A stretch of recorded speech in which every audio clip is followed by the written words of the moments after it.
Eu estava fechando a mala quando o celular tocou. Era Lucas, meu marido. Amor, minha mãe perguntou se pode ficar com a chave do apartamento enquanto a gente viaja, para regar as plantas. Olhei para a mala aberta na cama, para os vestidos dobrados, para o par de sapatos que eu havia escolhido para o casamento da prima dele em Campinas. 3 dias fora.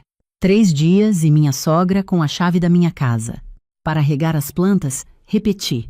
É só isso, Camila. Ela não vai mexer em nada. Eu conheci a Dona Vera há 12 anos. 12 anos de casamento, de natais constrangedores, de almoços de domingo onde ela rearranjava os pratos que eu colocava na mesa porque assim fica mais bonito. Filha, conhecia ela o suficiente para saber que só regar as plantas nunca era só regar as plantas. Lucas. Camila, as plantas vão morrer. Você mesma disse que o ficus está sofrendo. O ficus estava sofrendo porque eu esquecia de regar. Esse era um problema meu, de ninguém mais. Tá bem, eu disse finalmente, porque eram 16 horas e o casamento era no dia seguinte e eu ainda não tinha secado o cabelo. Mas fala pra ela que é só as plantas, só.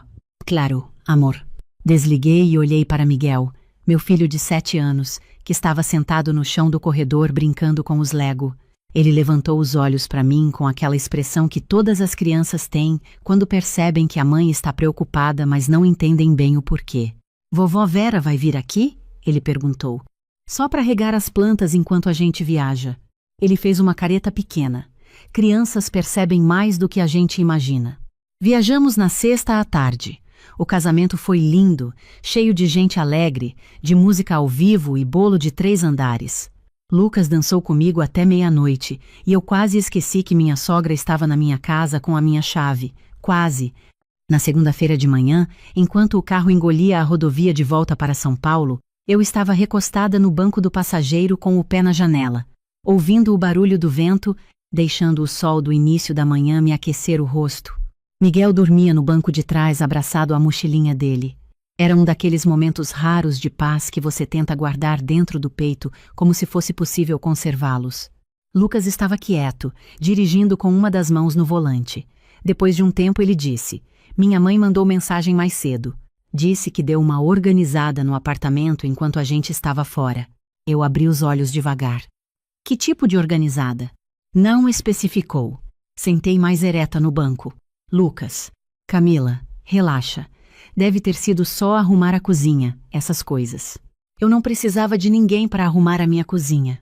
Ele suspirou daquele jeito que eu conhecia de cor, o suspiro de quem não quer entrar num assunto que sabe que vai terminar em discussão. Fiquei em silêncio, mas meu coração havia acelerado de um jeito que eu não conseguia controlar. Dona Vera e suas organizadas. Uma vez ela reorganizou toda a minha estante de livros em ordem de tamanho porque fica mais elegante assim. Outra vez ela trocou as minhas toalhas de cozinha por umas que ela trouxe da casa dela porque as minhas eram muito antigas.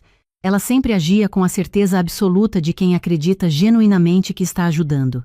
Era essa certeza que me deixava sem chão, porque não havia como argumentar contra alguém que estava completamente convicta de que o que fazia era um presente. Entramos em São Paulo um pouco antes do meio-dia. O trânsito estava razoável para uma segunda-feira, o que era quase um milagre. Miguel acordou quando passamos pelo Rodoanel, esfregando os olhos e perguntando se tinha lanche. Eu dei a ele uma barrinha de cereal que estava na bolsa e fiquei olhando pela janela, tentando acalmar alguma coisa que estava se movendo no meu estômago. Quando chegamos ao prédio, não havia carro de Dona Vera na rua. Ela já tinha ido embora. Isso poderia ser bom ou ruim. Subi no elevador com Lucas e Miguel sem falar nada. Miguel foi direto comentar sobre os Lego que ia montar quando chegasse em casa. Lucas carregava as malas. Abri a porta do apartamento. O cheiro foi a primeira coisa. Um cheiro de limpeza, de produto de piso, intenso demais, como se alguém tivesse esfregado cada superfície com determinação militar. A sala estava diferente. Não completamente diferente, mas diferente o suficiente para que eu percebesse. O sofá havia sido movido alguns centímetros para a esquerda. Os quadros da parede estavam nivelados de forma diferente. A prateleira que ficava atrás da televisão, onde eu guardava algumas coisas misturadas, livros, porta-retratos, uma tigela de cerâmica que comprei numa viagem ao Nordeste, Estava reorganizada com uma simetria que não era minha. Ela mexeu em tudo, eu disse baixinho. Camila. Fui para a cozinha. As panelas estavam organizadas por tamanho, em vez de ficarem empilhadas como eu sempre deixava. Os potes de tempero estavam em ordem alfabética. Ordem alfabética. Os copos haviam mudado de prateleira. A gaveta de talheres estava dividida com um separador novo de plástico que eu nunca tinha visto antes. Ela trouxe separador de gaveta, eu disse. Minha voz estava estranha, nem alta nem baixa, apenas estranha. Deve ter achado numa loja e quis ajudar. Fui para o meu escritório.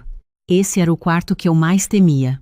Era um quarto pequeno, com uma mesa que eu herdei do meu pai, uma cadeira giratória velha que estava ficando torta e que eu adorava demais para trocar, e prateleiras cheias de coisas que só eu entendia a lógica.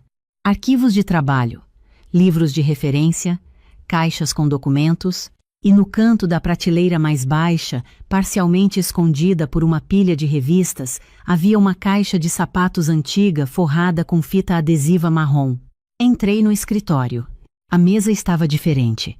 Os papéis que eu deixava em montes calculados, cada monte com uma razão de existir, mesmo que só eu soubesse qual, haviam sido empilhados de forma organizada num único canto. Os livros haviam sido realinhados. A cadeira estava de frente para a mesa, em vez de ligeiramente virada para o lado como eu sempre deixava. E a prateleira baixa estava vazia. Não parcialmente vazia, completamente vazia. As revistas tinham ido para outro lugar. Os arquivos estavam empilhados diferente, e a caixa de sapatos forrada de fita marrom não estava mais lá. Eu senti o chão sair debaixo dos meus pés. Lucas. Minha voz saiu diferente dessa vez. Ele estava na porta do escritório, encostado na moldura. Ele percebeu pelo meu tom porque se endireitou imediatamente. Cadê a caixa que ficava aqui? Que caixa? A caixa. A caixa de sapatos com fita marrom que ficava nessa prateleira. Ele olhou para a prateleira vazia. Não sei. Talvez minha mãe tenha. Eu já estava com o celular na mão. Liguei para Dona Vera. Um toque. 2, 3. Ela atendeu com aquela voz de quem está animada para contar o que fez. Camila, vocês chegaram bem? Como foi o casamento? Dona Vera. Respirei fundo. A senhora mexeu no meu escritório. Ah, filha, aquilo estava uma bagunça. Eu sei que você é muito ocupada, mas eu tinha tempo e pensei, vou dar um jeito nisso para a Camila. Você vai ver que agora está muito mais funcional. Organizei tudo por categoria, separei os documentos por ano, juntei as revistas numa caixa só. Onde está a caixa de sapatos que ficava na prateleira de baixo? Silêncio curto. Aquela caixa velha? Ai, filha, eu joguei fora. Estava toda amassada, a fita estava descascando, parecia lixo. Eu achei que... O que tinha dentro dela? Outro silêncio, esse mais longo. Tinha umas cartas antigas, umas fotos... Pareciam muito velhas. Algumas já estavam amareladas. Eu pensei que você não... Essas cartas eram do meu pai. A palavra pai caiu no silêncio como uma pedra num poço fundo. Meu pai havia morrido quando eu tinha 23 anos. Câncer de pâncreas, rápido e cruel como essa doença costuma ser. Em 4 meses fomos do diagnóstico ao enterro. Eu tinha acabado de me formar, ainda morava com os meus pais, e acordei uma manhã de maio, sem ter onde ir quando precisava do colo dele. Na caixa de sapatos forrada com fita marrom, que minha mãe me deu no ano seguinte, estavam as cartas que ele havia escrito para mim durante os últimos meses. Ele não conseguia falar bem no final, a morfina deixava a fala arrastada e os pensamentos embaralhados, então escrevia. Páginas inteiras, com a letra tremida que ele desenvolvia depois da quimioterapia, cartas sobre a vida, sobre o que ele queria que eu lembrasse, sobre o dia do meu casamento que ele sabia que não ia ver, sobre os netos que ele imaginava mas nunca conheceu. 17 anos. Eu havia guardado aquelas cartas por 17 anos. Camila, eu não sabia, Dona Vera disse, e eu podia ouvir que ela estava assustada agora. Eu juro que não sabia. Se eu soubesse, para onde a senhora jogou? O quê? A caixa. Para onde a senhora jogou? No lixo do corredor, mas Camila. Isso foi sexta à tarde. O lixo já foi. Eu desliguei. Fiquei parada no meio do meu escritório por alguns segundos que pareceram muito mais longos. Lucas estava me olhando com uma expressão que eu não conseguia nomear. Miguel havia entrado no corredor e estava olhando para os dois adultos com aquela antena de criança ligada no vermelho. Camila, não fala nada agora. Saí do escritório, peguei as chaves que havia deixado em cima da mesa da entrada e fui para a porta. Para onde você vai? Ver se o lixo do condomínio já foi recolhido. O lixeiro passa às terças e sextas no nosso condomínio. Era segunda. O porteiro, seu Antônio, estava na guarita quando desci. Expliquei a situação com uma voz que eu tentava manter calma, mas que provavelmente não estava.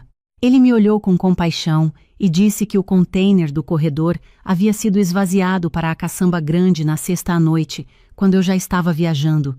A caçamba havia sido recolhida sábado de manhã. Sentei no banco de pedra perto da portaria e fiquei olhando para o jardim do condomínio por um tempo. Uma árvore que alguém havia plantado quando o prédio foi construído anos atrás tinha crescido até quase alcançar o segundo andar. Eu nunca tinha prestado atenção nisso antes. As cartas do meu pai haviam sumido. Não doadas, como o ursinho de pelúcia da outra criança que eu havia ouvido falar, não cedidas com boas intenções mal direcionadas, jogadas fora, por alguém que olhou para aquela caixa amarelada com fita descascando e viu lixo, sem parar um segundo para considerar que lixo de uma pessoa pode ser o tesouro mais precioso de outra. Subi de volta para o apartamento. Lucas estava na sala com Miguel. Quando me viu entrar, ele se levantou. Cadê as cartas? Foram na coleta de sábado. Ele fechou os olhos. Ficou assim por um momento. Depois abriu e disse: Eu vou ligar para minha mãe. Você vai fazer mais do que isso. Ilha-me Olau. Você vai ligar para ela agora, Lucas, e vai dizer que ela precisa vir aqui, pessoalmente, para conversar sobre o que aconteceu. Não por mensagem, não por telefone. Aqui. Ele assentiu. Foi para o quarto fazer a ligação. Miguel veio até mim com passos cuidadosos. Mamãe, vovó Vera fez algo errado? Sentei no chão para ficar no nível dele. Fez, meu amor. O que ela fez? Ela jogou fora algo que era muito importante para mim. Algo? Umas cartas do vovô Arnaldo. Miguel nunca conheceu meu pai. Sabe dele por fotos, por histórias que conto, pelo nome que aparece numa moldura de prata na prateleira da sala. Mas mesmo assim ele franzou a testa com seriedade, como se entendesse o peso do que eu disse. As cartas que ele escreveu para você quando ficou doente? Eu havia contado essa história para ele uma vez. Ele tinha 5 anos na época e eu achei que ele não tinha prestado atenção. Sim, essas. Mas você pode pedir para a vovó Vera pagar outras cartas? Apertei o rosto dele entre as minhas mãos. Não dá, meu bem. Essas cartas eram únicas. Não existe outra igual em nenhum lugar do mundo. Ele ficou pensativo. Então ela fez uma coisa muito ruim sem querer. Fez. Você vai ficar com raiva dela para sempre? Olhei para aqueles olhos sérios de 7 anos que tentavam organizar o mundo numa lógica que fizesse sentido. Ainda não sei, eu disse, que era a resposta mais honesta que eu tinha. Dona Vera chegou 1 hora depois. Lucas havia ido buscá-la, porque ela não dirigia mais desde o ano passado. Quando ela entrou no apartamento, estava com os olhos vermelhos e um lenço na mão. Tinha chorando no carro, suponho. Ela era uma mulher de 68 anos que genuinamente nunca havia aprendido a fronteira entre ajudar e invadir, e eu sabia disso, havia sempre sabido, mas saber não tornava as coisas menos dolorosas. Fiquei em pé perto da janela da sala. Lucas ficou do meu lado, o que eu notei e para o qual eu fiz um pequeno agradecimento silencioso. Camila, ela começou. Eu não tinha ideia do que estava naquela caixa. Juro por Deus que se eu soubesse... A senhora entrou no meu escritório, dona Vera. Ela parou. A senhora entrou num cômodo que é o meu espaço de trabalho, reorganizou as minhas coisas segundo a lógica da senhora e descartou o que a senhora decidiu que era lixo, sem me perguntar, sem me avisar. Sem considerar por um segundo que talvez eu soubesse o que tinha em cada canto daquele quarto. Eu só queria ajudar, filha. Você trabalha tanto, eu sei que não tem tempo para... Para o quê? Para cuidar da minha própria casa? Minha voz não estava alta. Eu havia aprendido com os anos que voz baixa assusta mais do que voz alta. A senhora acha que eu precisava de ajuda para organizar as minhas coisas? Eu achei que... A senhora não perguntou o que eu achava, dona Vera. Esse é o problema. A senhora nunca pergunta. A senhora decide. Lucas colocou a mão no meu ombro. Era um gesto pequeno, mas eu senti o peso dele. Mãe, ele disse, e a voz dele estava firme de um jeito que eu não ouvia há muito tempo. As cartas do pai da Camila estavam naquela caixa. Dona Vera apertou o lenço. Eu sei, filho. Ela me disse no telefone. Não, mãe, você não entendeu. Ele fez uma pausa. Camila perdeu o pai aos 23 anos. Aquelas cartas eram tudo que ela tinha da voz dele, do pensamento dele. Você jogou fora a voz do pai dela. A sala ficou em silêncio. Eu vi o momento em que Dona Vera entendeu de verdade. Não entendeu que havia cometido um erro, porque isso ela já sabia. Entendeu a dimensão do erro. Ela baixou o rosto, e os ombros dela tremeram de um jeito que eu reconheci como choro real. Não o choro de quem se sente injustiçado, mas o choro de quem finalmente enxerga o estrago que fez. Meu Deus, ela disse baixinho. Camila, meu Deus do céu. Miguel havia saído do quarto durante a conversa e estava parado na porta da sala, nos observando. Quando Dona Vera levantou o rosto molhado, ele a viu. Ela o viu. Por um segundo os dois ficaram se olhando. Vovó. Miguel disse com aquela voz direta de criança que não aprendeu ainda a embrulhar as verdades. Você jogou fora as cartas do bisavô Arnaldo. Eu sei, meu bem. A voz dela estava partida. Vovó errou muito. Você podia ter perguntado para a mamãe antes. Podia. Devia. Por que você não perguntou? Era a pergunta que eu mesma nunca havia conseguido fazer em 12 anos de convivência. A pergunta mais simples e mais essencial. Por quê? Por que entrar na casa de outra pessoa e reorganizar tudo segundo sua própria visão, sem perguntar se esse serviço era desejado, se aquelas coisas tinham significado, se talvez a bagunça aparente fosse na verdade um sistema que funcionava para quem vivia ali? Dona Vera olhou para o neto por um longo momento. Porque eu sempre achei que sabia o que era melhor, ela disse finalmente. E havia algo diferente nessa frase, algo que eu nunca tinha ouvido antes na voz dela. Vergonha. Não vergonha de ter sido pega fazendo algo errado. Vergonha de reconhecer um padrão. Sempre achei que quando eu via que algo podia ser melhorado, eu devia melhorar. E nunca parei para pensar que o que é melhor para mim pode não ser o que é melhor para você. A sala ficou quieta de novo. Lucas disse: Mãe, você precisava pedir permissão para entrar no escritório da Camila, para mexer nas coisas dela, para jogar qualquer coisa fora. Isso não era a sua casa. Oisai, List, não é a primeira vez que você ultrapassa um limite aqui dentro. Ela não contestou. Isso também foi novidade. Eu me aproximei e me sentei na poltrona em frente a ela. Olhei para aquela mulher de 68 anos que havia criado o homem com quem eu dividi minha cama por 12 anos, que havia tricotado um cobertor para Miguel quando ele nasceu, que todos os aniversários mandava um bolo que ela mesma fazia, mesmo quando eu dizia que não era necessário. Ela não era má. Nunca havia sido má. Era, de alguma forma, que eu não sabia nomear completamente, incapaz de entender onde ela terminava e onde eu começava. Aquelas cartas não existem mais, eu disse. Não tem como recuperar isso, Dona Vera. Não tem como ir numa loja e comprar de volta o que estava naquela caixa. Eu sei. A voz dela saía em fiapos, e eu vou carregar isso pelo resto da vida. Eu também. Fiz uma pausa. Mas não vou carregar raiva para sempre. Não é assim que quero viver. Vi ela levantar os olhos para mim com uma expressão que era quase surpresa. O que eu quero é que a senhora entenda de verdade o que aconteceu. Não só que a senhora errou, mas por que errou, e que isso não volte a acontecer nunca mais. Não vai, ela disse. Eu juro. Um juramento não basta, Dona Vera. O que basta é a senhora aprender a perguntar antes de agir. Em qualquer coisa que envolva a minha casa, as coisas dos meus filhos, o meu espaço, qualquer coisa, por menor que pareça. Ela assentiu lentamente, e eu vi que ela estava realmente ouvindo, não só esperando a tempestade passar para continuar como sempre.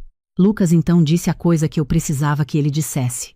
Ele se levantou, foi até a mesinha da entrada e voltou com a chave reserva que sua mãe havia devolvido ao sair na sexta. Estendeu a mão para ela. Mãe, a gente precisa da chave de volta.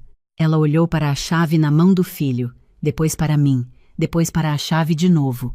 Lucas, não é punição, ele disse com calma. É um limite. Você pode vir aqui sempre que quiser, avisar antes, ser bem recebida. Mas ter a chave e poder entrar quando a gente não tá em casa, isso não funciona mais. Nunca funcionou direito. E agora a gente vê por quê. Ela pegou a chave. Ficou com ela na palma da mão por um momento, olhando para ela como se estivesse olhando para algo além da chave em si. Depois, a colocou na bolsa. Posso me despedir do Miguel antes de ir? Ela perguntou. Claro, eu disse. Ela chamou meu filho, que ainda estava parado na porta da sala, observando os adultos com aquele olhar avaliativo de criança que ainda acredita que as coisas devem fazer sentido. Ela se ajoelhou na frente dele, o que para uma mulher de 68 anos, com o joelho ruim que ela tinha, era um esforço considerável. Miguel, vovó errou muito hoje. Eu sei, ele disse. E vovó tá muito triste. Vi. Você me perdoa mesmo assim? Ele pensou com aquela seriedade toda. Depois disse, perdoo, mas você precisa aprender a perguntar antes, vovó. A mamãe sempre fala que a gente precisa perguntar antes de pegar a coisa dos outros. Ela abraçou ele e ficou um tempo assim, abraçada ao neto de 7 anos no meio da sala, enquanto Lucas e eu ficávamos em silêncio. Quando ela se levantou, os olhos dela encontraram os meus uma última vez. Camila, eu sei que não adianta muito agora, mas me desculpa, de verdade. Eram 12 anos de casamento. 12 anos de reorganizações não solicitadas e opiniões não pedidas e fronteiras ultrapassadas com as melhores intenções do mundo. E no meio de tudo isso, 17 cartas do meu pai jogadas num caminhão de lixo numa sexta à tarde. Eu ouço a senhora, eu disse. Era o máximo que eu tinha naquele momento. Ela entendeu. Lucas a levou embora. Quando ele voltou, Miguel já havia ido para o quarto brincar com os Lego. Lucas e eu ficamos sentados no sofá por um longo tempo sem falar. Lá fora, São Paulo continuava sendo São Paulo, com seu barulho constante e seus aviões e suas buzinas, completamente indiferente ao que havia se perdido dentro de um apartamento no 12º andar. Eu devia ter dito não quando ela pediu a chave, ele disse. Devia. Eu sei que isso não muda nada agora. Não muda. Ele ficou olhando para as mãos. Camila, eu passei 12 anos achando que era mais fácil ceder do que enfrentar, que se eu deixasse ela fazer as coisas dela, a paz durava mais. Mas a paz que durava era a paz dela, não a nossa.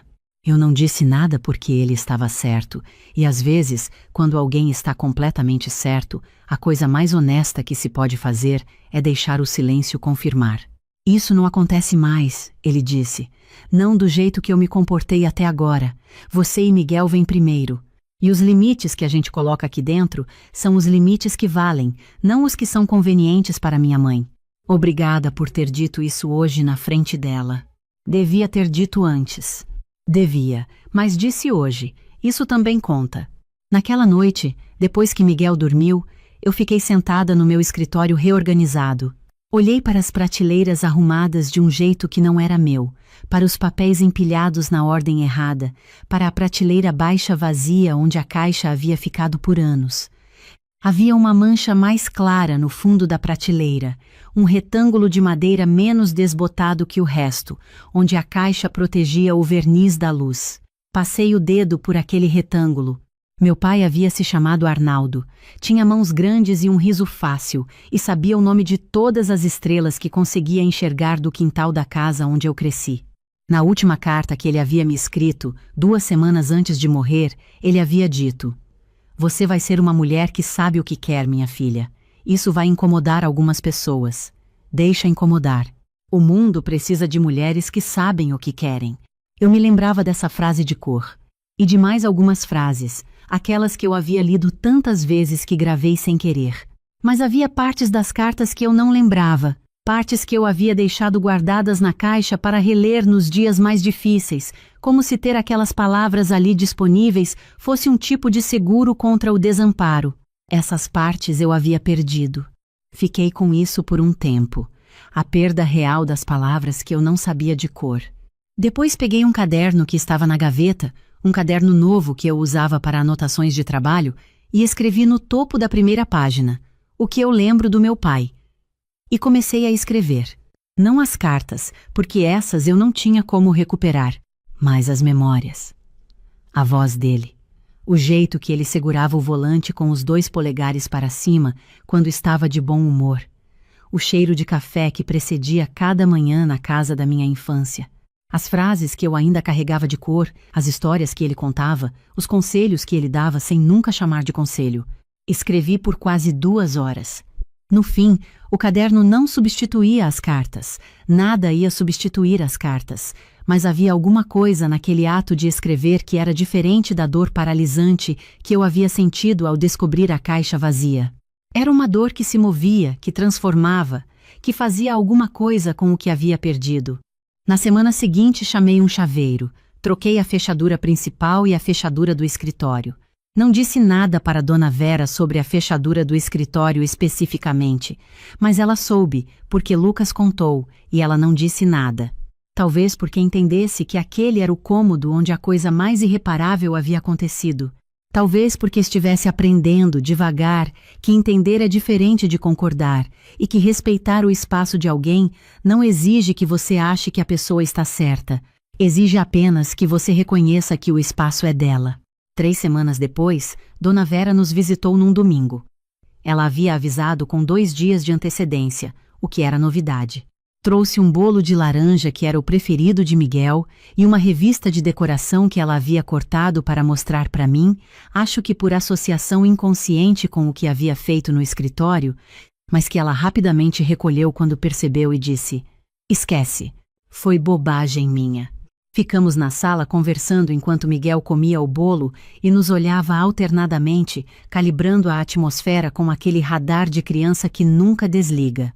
Numa hora que eu e Dona Vera estávamos sozinhas na cozinha, enquanto eu aquecia a água para o café, ela me disse, sem olhar para mim, mexendo numa das xícaras na bancada: "Eu pensei muito sobre o que você disse, sobre eu decidir em vez de perguntar."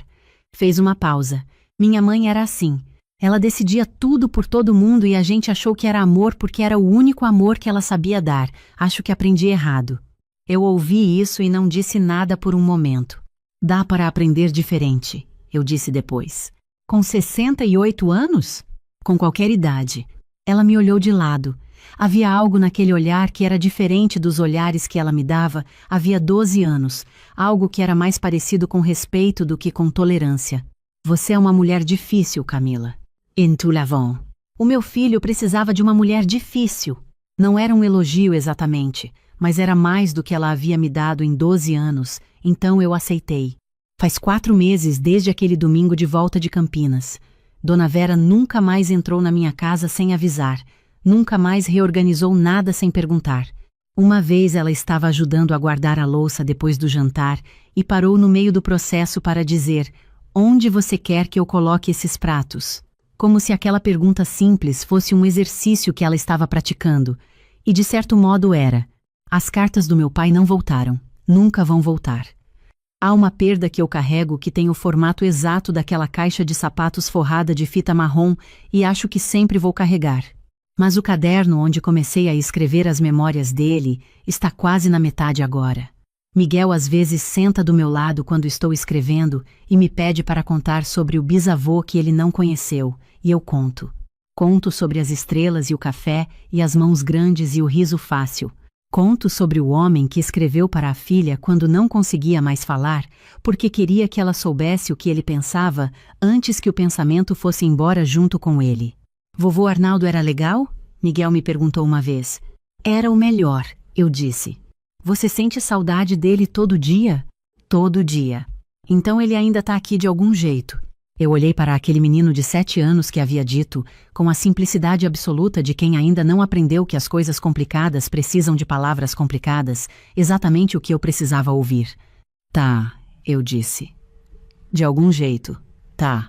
O que eu aprendi com tudo isso não cabe numa frase só. Aprendi que há pessoas que invadem por amor, e que isso não torna a invasão menos invasão. Aprendi que dizer não é um ato de respeito, não de hostilidade, e que quem se ofende com o não estava tratando o seu espaço como extensão do deles. Aprendi que um marido que finalmente escolhe o certo, mesmo que tarde, ainda escolheu o certo, e que isso precisa ser reconhecido, sem ser celebrado em excesso. Aprendi que algumas perdas não têm conserto, têm apenas sobrevivência e transformação. E aprendi, acima de tudo, que o que fazemos com o que nos resta vale mais do que a lamentação pelo que foi. Meu pai me disse algo parecido numa das cartas que ainda sei de cor. E enquanto eu puder me lembrar das palavras dele, mesmo que não possa mais relê-las, alguma parte daquelas cartas ainda existe. Em mim. Em Miguel. Em cada história que contamos sobre um homem de mãos grandes que sabia o nome das estrelas, isso ninguém joga fora. Eu tinha 40 anos quando entendi que tinha passado uma década inteira sendo grata por uma gentileza que nunca existiu. Não foi uma briga que me fez entender isso. Não foi uma cena dramática, não foram gritos no corredor nem portas batendo com força. Foi uma tarde de quarta-feira comum, daquelas que não tem nada de especial no começo. Eu tinha chegado do trabalho depois de um plantão de 12 horas. Entrei na cozinha do apartamento onde eu morava há 10 anos e encontrei minha cunhada sentada na bancada, comendo uma fruta, com a expressão de quem está no lugar mais natural do mundo. Ela nem levantou os olhos quando eu entrei. Cláudia, eu precisei usar o seu azeite porque o meu acabou. Já repus. Disse isso com o tom de quem informa, não de quem pede desculpa. Não havia desconforto nenhum. Só um fato, jogado no ar como quem joga um papel amassado na lixeira. Eu coloquei a bolsa na cadeira, lavei as mãos, abri a geladeira. Tudo bem, eu disse. E era tudo bem mesmo, porque naquele momento eu já sabia exatamente o que ia acontecer. Eu já tinha o plano, já tinha o endereço, já tinha a chave. Mas deixa eu te contar desde o começo, porque essa história não começa naquela cozinha. Ela começa 10 anos antes, quando eu era uma mulher de 30 anos, que achava que amor era suficiente para construir qualquer coisa, inclusive um lar dentro da casa de outra pessoa. Quando conheci meu marido, ele tinha 34 anos. Trabalhava como analista de sistemas numa empresa de tecnologia em Belo Horizonte e morava num apartamento no 5º andar de um prédio que pertencia à família dele. O prédio inteiro. Eram 6 andares, e cada andar tinha sido distribuído entre os filhos quando o avô dele faleceu. Meu marido ficou com o 5º, a irmã dele ficou com o 3º. Os outros andares eram alugados para fora. Ele me contou isso logo no começo do namoro, com uma naturalidade que eu confundi com simplicidade. Era um homem de família, me disse. Uma família unida, me disse. O prédio era o símbolo disso, uma herança que eles tinham preservado juntos. Eu achei lindo. Juro que achei. Nos primeiros meses de relacionamento, minha cunhada era atenciosa. Me mandava mensagem perguntando se eu ia ao almoço de domingo.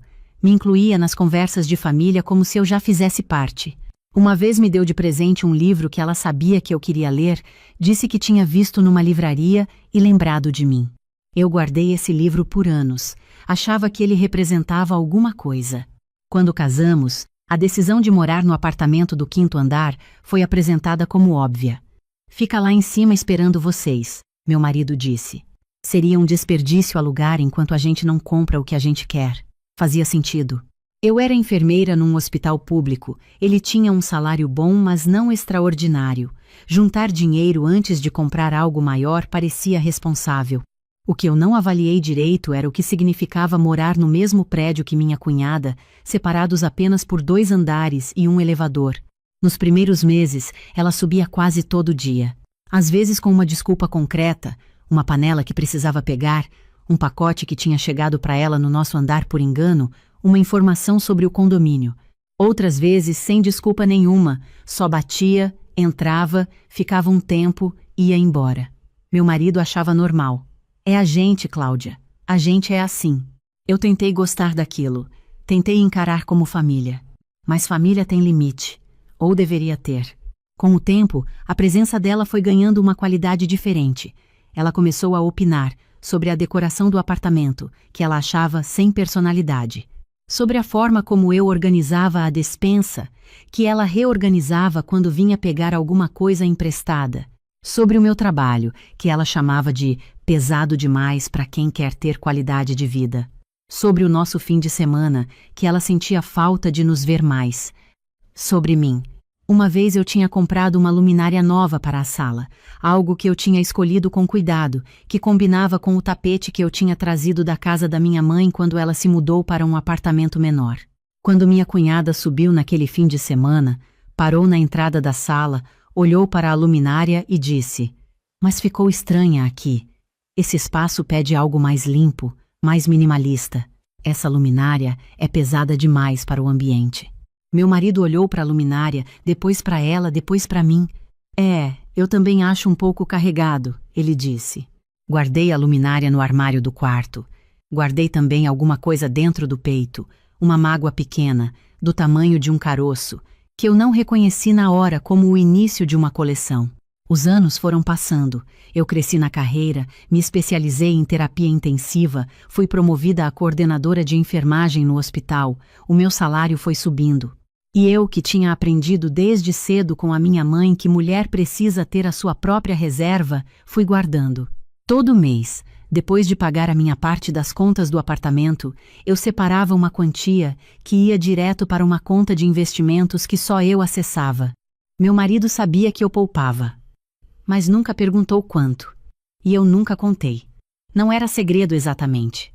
Era uma privacidade que eu tinha preservado sem pensar muito no motivo, como se alguma parte de mim soubesse, antes da minha cabeça saber, que aquele dinheiro um dia ia precisar ser completamente meu. No 5º ano de casamento, minha cunhada saiu de um relacionamento longo. O namorado foi embora, e ela ficou, como ela mesma dizia, se reorganizando. Esse processo de reorganização durou 5 anos, e incluiu uma presença cada vez maior na nossa vida. Ela subia para jantar quase toda semana, ficava nos fins de semana assistindo série com a gente como se morasse no apartamento, usava a nossa máquina de lavar quando a dela estava ocupada. Deixava coisas aqui, uma jaqueta num domingo, um carregador numa quinta, um conjunto de taças que ficam melhor na sua bancada. Eu falava com o meu marido sobre isso, com cuidado, sem atacar, escolhendo as palavras. Eu preciso que a gente tenha um espaço mais nosso. Ela está aqui quase todo dia. E ele ouvia, concordava com a cabeça, dizia que ia conversar com ela. Nunca conversou, ou conversou de um jeito que não mudou nada, porque na semana seguinte ela estava de volta, com uma garrafa de vinho e um sorriso, e meu marido abria a porta como se fosse a coisa mais natural do mundo. No 7º ano aconteceu algo que eu demorei para entender completamente. O prédio precisava de uma reforma na fachada. Os condôminos tinham se reunido, que nesse caso eram basicamente eles dois, mais os inquilinos dos outros andares. Meu marido me contou que tinha sido decidido fazer a reforma em parcelas, cada proprietário contribuindo com um valor ao longo de 6 meses. Quanto? Eu perguntei. Ele me disse o número. Era alto, mas administrável. Você quer que a gente divida? Eu perguntei. Se você puder ajudar, seria ótimo, ele disse. Eu ajudei. Contribuí durante 6 meses, minha metade do valor combinado. Não questionei. Era o prédio onde a gente morava. Parecia justo. O que eu não sabia e só fui descobrir muito mais tarde era que minha cunhada tinha pedido que o irmão cobrisse a parte dela também. Que ela estava com dificuldades financeiras naquele período por causa da separação e tinha pedido um empréstimo ao irmão. Um empréstimo que nunca foi formalizado, nunca teve prazo de pagamento, e que na prática tinha saído, em boa parte, do dinheiro que eu tinha contribuído achando que era para a reforma do lugar onde eu morava. Mas eu não sabia disso ainda. Aprendi a calar, aprendi a adaptar, aprendi que em certos lugares, certas perguntas não são bem-vindas. No 8º ano, numa tarde de sábado, vieram amigos deles para um churrasco no terraço do prédio. Eu estava lá, claro. Ajudei a organizar. Comprei parte da comida, passei a tarde servindo e conversando. Em algum momento, uma das amigas deles me perguntou como era morar no prédio da família. Antes que eu respondesse, minha cunhada respondeu por mim. É ótimo, né? A gente cuida um do outro. É uma estrutura que ela não teria facilidade de montar sozinha. Sendo da área da saúde, você sabe como é. Salário público não estica muito. Houve um silêncio de 2 segundos. Eu sorri. Um sorriso pequeno, controlado, que ninguém entendeu como o que era. Depois garfei um pedaço de carne e mastiguei devagar. Naquela noite, depois que todos foram embora e meu marido adormeceu, eu abri o aplicativo do banco no celular e olhei para o saldo da minha conta de investimentos. Era um número que me surpreendeu. Mesmo sendo eu quem tinha construído ele, real por real, mês por mês, durante anos, eu tinha sido disciplinada de um jeito que eu mesma não tinha dimensionado. Fechei o aplicativo sem fazer nada. Não disse nada para ninguém. Mas alguma coisa tinha se movido dentro de mim naquela noite, e eu não consegui mais fingir que não tinha se movido. No 9º ano, comecei a pesquisar imóveis. Sem pressa, sem urgência, como quem pesquisa por hábito profissional. Eu entendia de organização, de planejamento, de gestão de recursos. Tinha passado anos aprendendo a administrar equipes, orçamentos, pressão. Eu sabia avaliar risco. Pesquisei em Belo Horizonte primeiro, nos bairros que eu conhecia bem, depois fui ampliando. Fui a algumas visitas nos fins de semana, sempre contando para meu marido que estava indo à casa de uma colega do hospital ou que tinha um curso. Não era exatamente mentira. Era uma omissão estratégica, do tipo que você faz quando ainda não tem certeza do que vai decidir e não quer criar uma conversa antes de ter clareza. Foi numa visita de uma quinta-feira à tarde, no meu dia de folga, que eu encontrei o imóvel. Era uma casa em Contagem, cidade da Grande BH, num bairro residencial tranquilo com boa infraestrutura. Térrea, com 3 quartos, sala ampla, quintal coberto nos fundos e uma edícula separada nos fundos, com entrada independente pela rua lateral. A corretora me explicou com entusiasmo. Essa edícula tem um banheiro completo, sala e kitnet. Ela aluga fácil por R$ 2.500, R$ 3.000 dependendo da reforma. Tem demanda constante aqui por causa da faculdade e do hospital regional a 15 minutos. Eu ouvi com atenção. Fiz as contas mentalmente enquanto ela falava. O valor total do imóvel estava dentro do que eu tinha guardado, com margem para reforma e reserva de emergência. Pedi o prazo para pensar. Precisei de 1 semana. Não foi uma decisão emocional, foi uma planilha. Eu sou enfermeira, mas penso em protocolos e em números. A edícula alugada cobriria a maior parte das minhas despesas mensais. O imóvel se pagaria ao longo dos anos e ainda me geraria estabilidade pelo resto da vida. As contas fechavam com clareza e sobrava. Assinei o contrato numa segunda-feira de manhã, antes do plantão. Saí do cartório. Entrei no hospital com a pasta de documentos na mochila, tomei um café rápido na copa e subi para a UTI, onde minha equipe estava me esperando. Passei o dia inteiro sabendo que debaixo da minha bancada tinha um envelope com a escritura do primeiro imóvel que era completamente meu. Só meu. Com o meu nome e mais ninguém. Não contei para o meu marido, ainda não. Havia uma parte de mim que ainda queria tentar.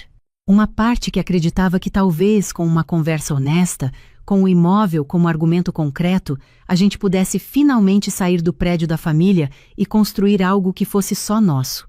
Um espaço onde as minhas coisas não sumissem do lugar, onde as minhas decisões não fossem comentadas, onde eu não fosse descrita para desconhecidos como alguém que precisava de uma estrutura que não teria sozinha.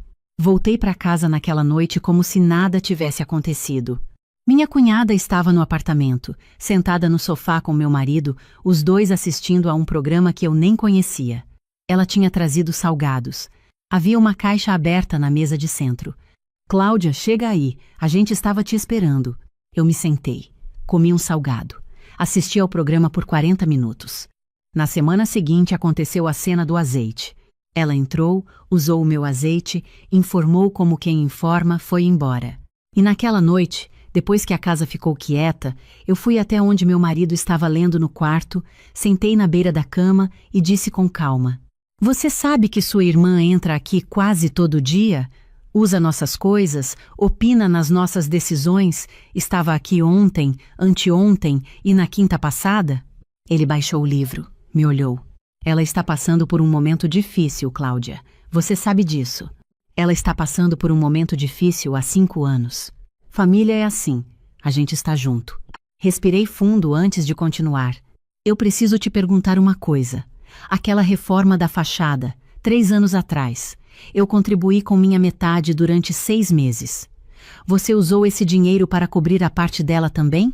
O silêncio que veio depois disse mais do que qualquer resposta. Ele colocou o livro de lado, Esfregou o olho. Fez aquela pausa de quem está calculando qual versão vai gerar menos conflito. Foi um empréstimo. Ela estava numa situação complicada. Eu ia te contar, mas passou. Passou 3 anos. Cláudia, eu. Você usou a minha contribuição para cobrir a cota dela no prédio que é dela, sem me perguntar, sem me contar, e depois de 3 anos ainda não tinha achado o momento de mencionar. Ele ficou quieto. Quanto mais tem? Eu perguntei. Quantas outras vezes você usou o dinheiro do casal para cobrir alguma coisa dela sem me falar? A resposta veio devagar, fragmentada, com o tom de quem está administrando uma revelação em parcelas, testando o quanto pode dizer antes de eu reagir. Havia o IPTU de um dos apartamentos alugados que tinha atrasado e ele tinha adiantado. Havia uma pequena dívida de condomínio que ela tinha acumulado e que ele tinha quitado para não gerar conflito no prédio. Havia uma viagem que ela tinha feito no ano anterior, uma viagem que ela ia pagar de volta, que ainda não tinha pago. Nenhum desses movimentos tinha sido discutido comigo. Nenhum tinha passado pela minha aprovação. Todos tinham saído de uma conta que os dois considerávamos conjunta, que os dois alimentávamos com o nosso trabalho. Fiquei olhando para ele por uns 4 segundos. Durante quantos anos eu paguei minha parte de todas as contas desse apartamento? Eu perguntei. 10 anos. E nesse tempo, enquanto eu achava que a gente estava construindo algo junto, o dinheiro do casal estava sendo gerenciado de um jeito que eu não tinha acesso nem conhecimento. Não é bem assim. Como é então? Ele não respondeu. Pegou o livro de volta. Não para ler, só para ter algo nas mãos. E eu entendi naquele momento, com uma clareza que não doeu como eu esperava que doesse, que não havia arquitetura para consertar ali. Não era a cunhada, ela era apenas o sintoma. O problema era a estrutura inteira daquele casamento, construído sobre uma base onde eu sempre tinha sido uma colaboradora sem voto, uma parceira sem voz, um nome no contrato de casamento, mas não nos contratos que importavam. Saí do quarto, fui para a sala, sentei no sofá no escuro por um tempo que não sei medir. Não chorei. Raiva é imprecisa. Choro é impreciso. Eu sou coordenadora de UTI. Eu sei que as decisões que importam se tomam com a cabeça fria. Comecei a planejar. Liguei no dia seguinte para uma arquiteta que uma colega do hospital tinha usado numa reforma. Precisava de uma avaliação do que era necessário na edícula e em algumas partes da casa para tornar o imóvel habitável e a edícula alugável o mais rápido possível. Marcamos visita para o fim de semana. Liguei também para uma advogada especialista em direito de família.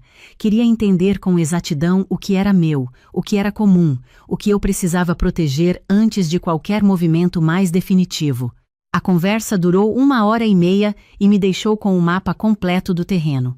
Algumas coisas me surpreenderam, mas nenhuma me derrubou.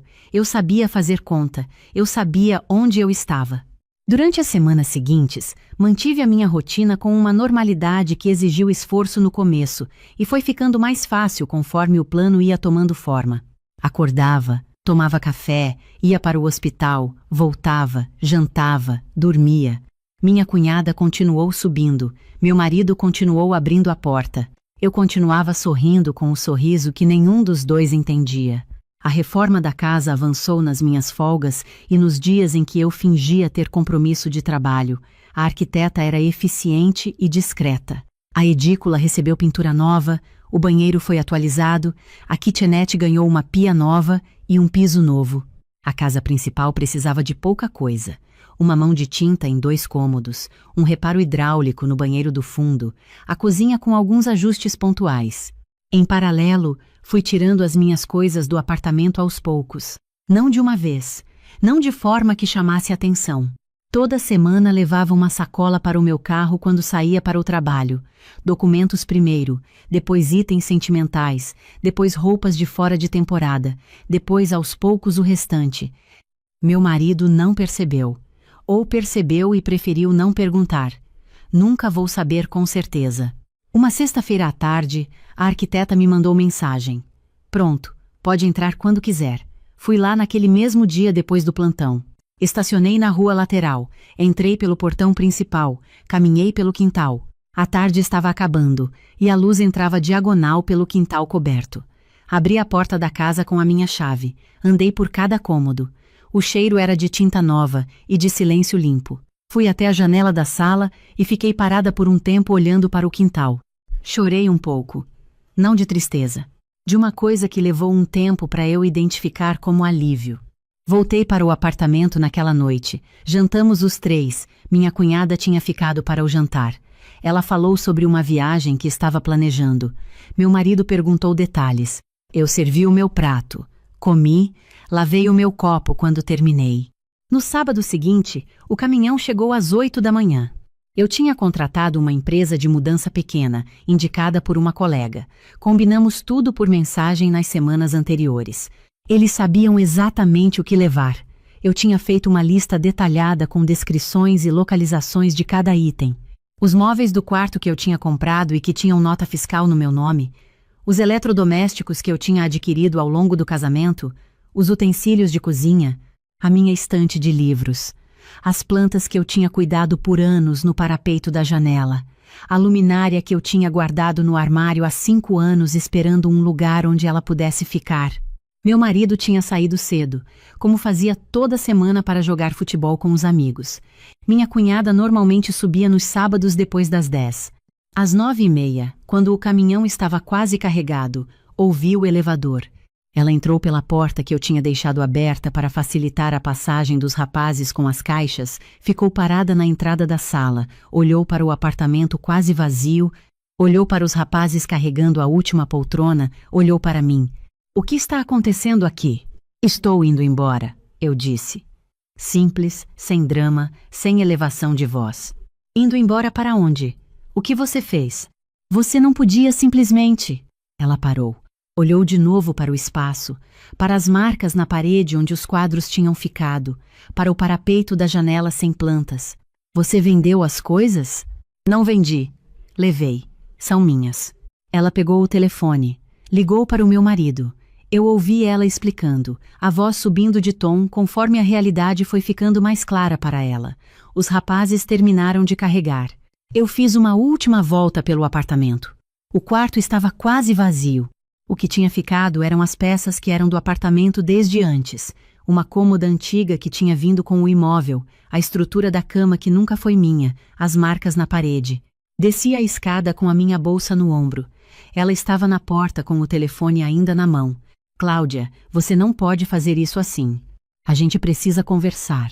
Você não pode simplesmente sair sem explicar nada. Eu parei na porta, me virei.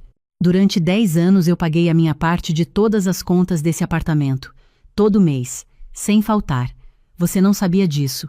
Eu sei, mas eu sei. E nesse tempo, dinheiro que eu achava que estava sendo usado para o nosso futuro foi sendo usado de outras formas, sem que eu soubesse, sem que me perguntassem. Pausei. Não estou saindo porque estou com raiva. Estou saindo porque tenho para onde ir. Tenho a minha casa. Ela abriu a boca. Fechou. Abriu de novo. Mas o apartamento fica vazio assim. O apartamento é seu e do seu irmão. Vocês saberão o que fazer com ele. Saí. Fechei o portão, entrei no meu carro e segui o caminhão. Meu marido ligou 20 minutos depois. Eu estava no meio da entrada dos móveis no quarto, quando decidi atender. Cláudia, o que aconteceu? Minha irmã me ligou desesperada. Cadê você? O apartamento está... Estou na minha casa. Silêncio. Que casa? Você comprou um apartamento sem me contar? Uma casa, térrea, com edícula, em Contagem. Fiz a escritura há algumas semanas. O silêncio dessa vez durou mais. Com que dinheiro? Você tinha esse dinheiro? Por que você não me contou? Respirei fundo antes de responder. Eu tinha ensaiado essa conversa várias vezes, não para manipular, mas para ter clareza, para não perder a serenidade que eu tinha construído com tanto cuidado até aquele ponto. Durante 10 anos eu depositei todo mês a minha contribuição para as contas do nosso apartamento. Você usou esse dinheiro, em parte, para cobrir dívidas da sua irmã sem me perguntar. Eu descobri isso quando perguntei diretamente. O dinheiro que eu guardei foi o meu salário acima das minhas contribuições. Era meu. Sempre foi meu. Cláudia, a gente precisava ter conversado sobre isso. Uma decisão assim. Eu tentei conversar. Várias vezes. Sobre o espaço, sobre os limites, sobre o que estava acontecendo com o nosso dinheiro. As conversas não chegavam a lugar nenhum. Isso não justifica você sair assim sem avisar. Eu recomendo que você contrate um advogado para a parte legal do processo. Eu já tenho o meu. Desliguei. Os rapazes estavam terminando de posicionar os últimos móveis. Eu paguei, agradeci, fechei o portão atrás deles. Voltei para dentro. Andei pelos cômodos que agora tinham as minhas coisas nos lugares certos. A luminária estava na sala. As plantas estavam no parapeito da janela da cozinha, que tinha uma luz boa naquele horário. A estante de livros estava no quarto, ainda com algumas caixas por desembalar, mas estava lá. Sentei no chão da sala com as costas encostadas no sofá. Tomei um copo de água. O silêncio da casa era de um tipo que eu não reconheci de imediato. Precisei de alguns minutos para entender o que era diferente nele. Era um silêncio que não estava esperando nada. Não estava esperando o som do elevador. Não estava esperando a porta abrir. Não estava em tensão. Era um silêncio que não precisava ser gerenciado. Era o silêncio de um lugar que era meu. Nos meses seguintes, as coisas foram se reorganizando com uma clareza quase matemática. A edícula foi alugada em menos de um mês para uma fisioterapeuta recém-formada que precisava de um espaço para atender até fechar o próprio consultório. O valor do aluguel cobria uma parte significativa das minhas despesas mensais. Eu continuava trabalhando, continuava guardando, mas agora o que eu construía não tinha ambiguidade sobre de quem era. O processo de separação foi tocado pelos advogados. Meu marido tentou algumas vezes uma conversa que eu recebi com educação e encaminhei para a advogada. Não havia raiva da minha parte, mas não havia mais espaço para negociação sobre o que já estava decidido. Minha cunhada me mandou uma mensagem 3 semanas depois. Não sei como conseguiu o meu novo número, provavelmente pelo irmão. A mensagem dizia que ela achava que eu tinha exagerado na reação, que as coisas entre ela e o irmão eram assuntos da família deles, que eu deveria ter conversado antes de tomar uma atitude tão drástica. Li a mensagem, li 2 vezes. Não respondi. Não porque eu estivesse com raiva, mas porque algumas conversas chegam tarde demais para fazer qualquer diferença, e gastar energia respondendo seria usar mal um recurso que eu aprendi a valorizar. O que ficou de tudo aquilo não foi mágoa. Mágoa é uma coisa que a gente carrega e que pesa. O que ficou foi aprendizado, o tipo limpo, que você guarda não como ferida, mas como ferramenta.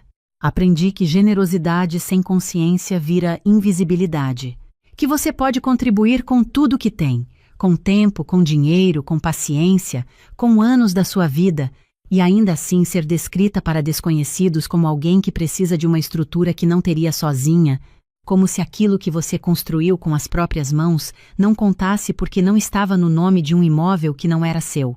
Aprendi que independência financeira não é arrogância, não é desconfiança, não é falta de amor. É a diferença entre ter uma cadeira na mesa, onde as decisões são tomadas, e ser o assunto das conversas sem que ninguém te pergunte nada. Por anos eu morei num apartamento onde eu não tinha nome na escritura, não tinha voto nas decisões que afetavam a minha vida, não tinha um cômodo que fosse inteiramente meu sem a possibilidade de alguém entrar, reorganizar, comentar, opinar, e eu fiquei. Fiquei porque amava, fiquei porque tinha esperança, fiquei porque a gente se acostuma com o peso de uma situação até o ponto em que não consegue mais sentir quanto pesa. Para quem me pergunta por que levei tanto tempo, eu entendo a pergunta. Eu também me perguntei isso várias vezes, sentada naquele apartamento tentando entender o que me prendia. A resposta honesta é que quando você está dentro de uma situação que foi se construindo devagar, detalhe por detalhe, episódio por episódio, você não acorda uma manhã e reconhece de repente tudo o que foi acontecendo. Você se adapta. Você racionaliza. Você acha que a próxima conversa vai mudar alguma coisa? E um dia você olha para o número na tela do banco, olha para a luminária guardada no armário há 5 anos e percebe que as 2 coisas estão te dizendo a mesma coisa há muito tempo, que você tem os recursos, você tem a capacidade, você tem o que precisa. O único endereço que falta é o seu. Quando sai, levei o que eu tinha construído, os móveis que eram meus, os documentos, as plantas, os livros, os anos de disciplina que eu tinha transformado em alicerce. Deixei para trás o que nunca tinha sido meu para começar. E não foi um ato de raiva. Foi um ato de reconhecimento, de me reconhecer. Hoje, quando eu chego do plantão e encosto o carro na garagem, quando caminho até a porta e pego a chave no bolso, eu paro um segundo antes de entrar. Virei hábito. É o segundo em que eu ouço, muito longe, uma voz dizendo que eu não teria conseguido isso sozinha. E sorrio. O mesmo sorriso de sempre. Pequeno, quieto, só que agora é dentro da minha casa. E a luminária está exatamente onde eu escolhi colocar.